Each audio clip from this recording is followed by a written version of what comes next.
In 1969, Peter Sarstedt enjoyed a worldwide #1 smash with this moodily strummed classic, Where Do You Go To, My Lovely? However, if he'd taken a moment or two off from creepily gaslighting his erstwhile squeeze to pose a reframed question to me, do you go to where, my lovely?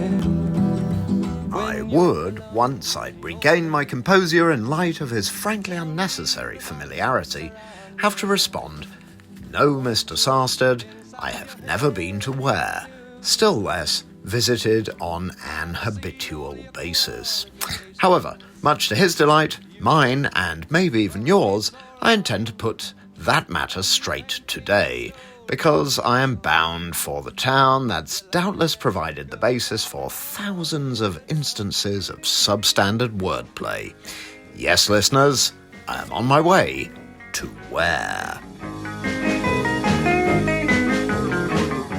Ware, Hertfordshire, population 20,004, rank number 531. In the words of the Hertfordshire volume of Pevsner's Buildings of England series, Ware owes its existence to being a convenient crossing place on the River Lee, and its prosperity to the lords of the manor who ensured that all the traffic on the Old North Road came along what is now the High Street. Well, it's an interesting insight into the fact that having a pale, stale male on your side, especially when drumming up a local transport plan, was as true in the Middle Ages as it is now. But Pevsner goes on. 4 of the many inns housed what is Ware's most famous artefact, the Great Bed of Ware, made in 1590, mentioned in Twelfth Night, and now housed in the Victoria and Albert Museum. So, I can visit the inns, but I can't kip in the bed, which is, in some ways, a shame, but rather than sleep on a centuries-old mattress, I'd far rather sample some local brews extending the tradition of what was, for a couple of 100 years, Ware's staple export, malt. Sadly, the last maltings here shut a quarter of a century ago, but decent pints persist. And on a Saturday evening, the Waterside Inn here certainly seems like a lively draw for the townsfolk, many of whom are queuing to board party crafts bobbing up and down the river.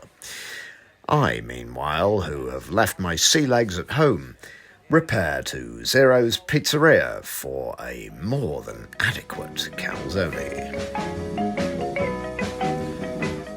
Meanwhile, beyond the bed, the malt, and the adequate transport links, we might ponder what, and more particularly who, has come out of Ware.